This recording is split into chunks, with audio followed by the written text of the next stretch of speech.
Sir, आपने जरांगे पाटिल पर बयान दिया है कि चॉकलेट दे रही है हुकूमत उनको। पहले तो 26 जनवरी का आज के इस प्रजासत्ताक दिन के मौके के ऊपर मैं देशवासियों को बहुत बहुत बधाई देता हूँ, बहुत बहुत मुबारकबाद पेश करता हूँ। दूसरा क्या है, जरांगे पाटिल के बारे में बोले सर आप। देखिए, मराठा समाज को रिजर्वेशन मिलना चाहिए। एक छोटे से गांव का एक मामूली सा आदमी, उसकी जो लगन थी, उसकी जो मेहनत थी, इतने सालों से जो लगातार मेहनत कर रहा था, ये कहते हैं ना कि ऑनेस्टी, सिंसियरिटी, कमिटमेंट, मुझे ये काम करना है, मेरे समाज के लिए है तो इसके पीछे लगना है करके, उसका एक परफेक्ट उदाहरण अगर देखा जाए तो मेरे हिसाब से जरांगे पाटिल है। आज लाखों की संख्या के अंदर वो इतनी बड़ी फौज लेकर है तो मुंबई की तरफ बढ़ रहा है। एक संदेश गया है देश के अंदर कि लोग है तो नेताओं के ऊपर, राजनीतिक पार्टियों के ऊपर अब भरोसा करना छोड़ दिए थे। एक था कि मेरे समाज को ये रिजर्वेशन मिलना चाहिए करके, वरना आज मैं पूरे दावे के साथ कह सकता हूं कि नरेंद्र मोदी समेत पूरे भारतीय जनता पार्टी के पूरे देश के नेता भी अगर आ गए तो इतनी बड़ी भीड़ वो अकेले इकट्ठा नहीं कर सकते हैं जितना एक छोटे से गांव का एक आम आदमी ने इकट्ठा किया है। इसका नतीजा क्या होगा ये मुझे पता नहीं है, लेकिन जरांगे पाटिल ने ये दिखा दिया है कि अगर तुम ईमानदारी से किसी एक ध्येय के पीछे, एक लक्ष्य के पीछे अगर पढ़ते हैं तो पूरा समाज तुम्हारे साथ ताकत के साथ खड़े रह सकता है करके। उसमें मुझे जहां तक मालूम है कि सरकार कहीं पर भी ऐसा कोई संदेश नहीं दे रही है कि मराठाओं को वो रिजर्वेशन देंगे, वरना आज भी यही बात कर रहे हैं कि हमें जाकर चर्चा करना है।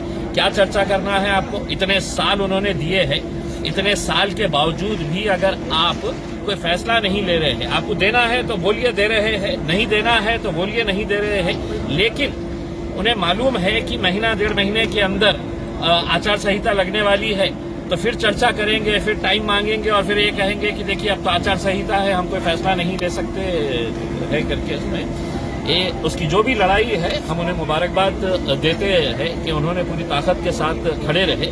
हमें अफसोस इस बात का है कि अगर हमारे समाज के अंदर भी अगर लोग अपने राजनीतिक मतभेद, अपने आपस के इख्तिलाफात को भूलकर अगर हम भी एक साथ मिलकर आए तो हमारी कई सारी मांगों को हम पूरा कर सकते हैं।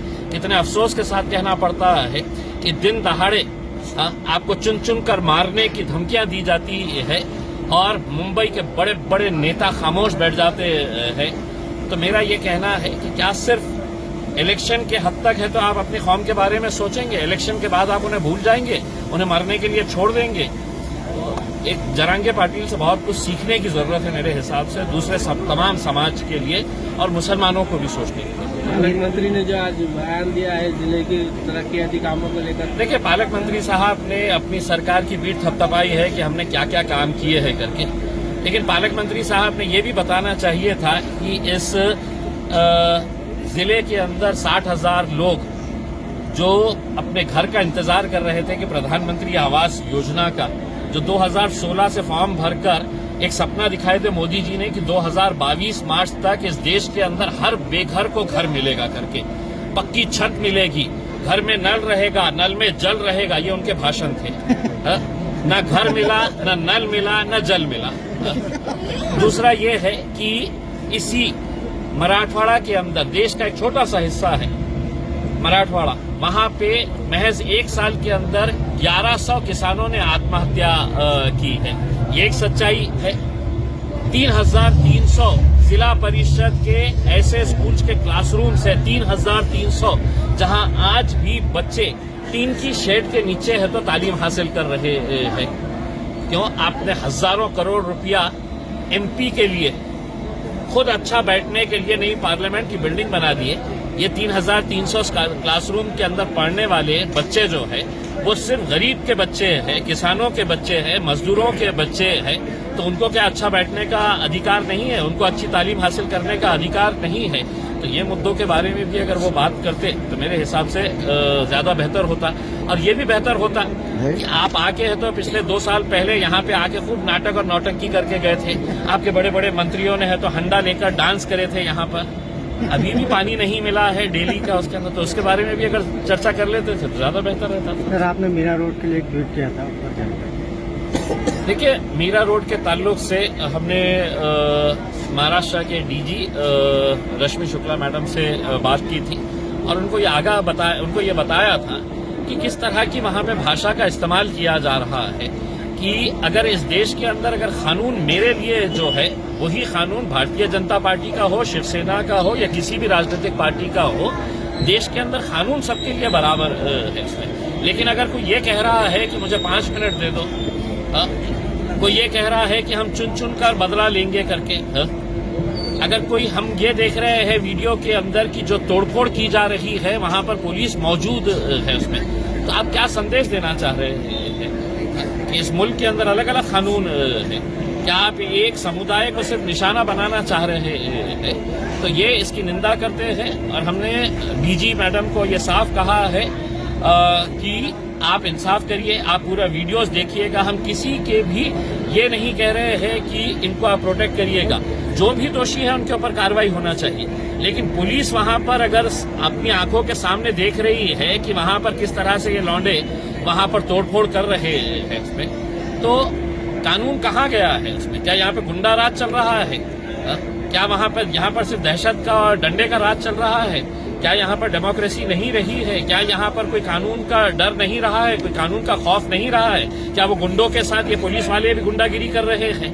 तो ये कहीं ना कहीं खत्म होना चाहिए। इस बारे में हमने उनको डीजी मैडम को साफ कहा है। जरांगे पाटिल को पाटिंबा हमने हमेशा से ये कहा है कि देखिए, जो समाज के अंदर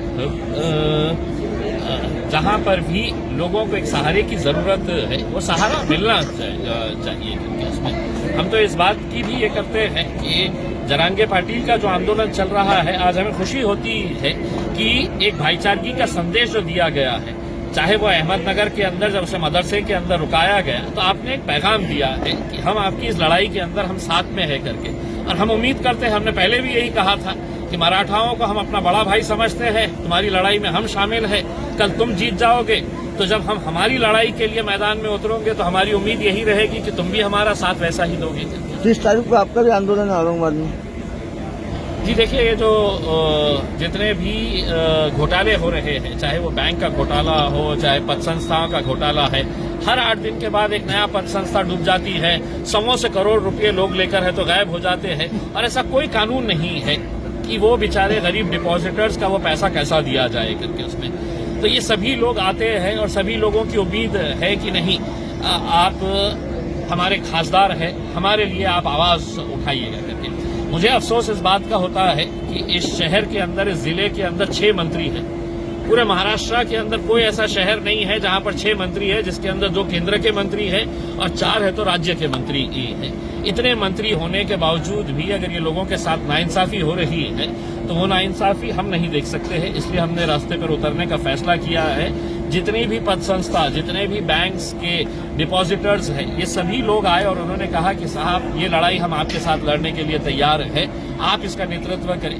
मैंने उनसे कहा कि आप आइए, हम 30 तारीख के दिन एक भव्य आंदोलन डिविजनल कमिश्नर ऑफिस के सामने करने वाले हैं। जिन जिन का पैसा डूबा है ये समझ लो कि तुम्हें रास्ते के ऊपर उतरेंगे, ये लड़ाई अगर रास्ते के ऊपर लेकर आएंगे तो ही तुम्हारा पैसा मिलेगा, वरना ये पैसा ये डाकुआ लेकर फरार हो चुके हैं।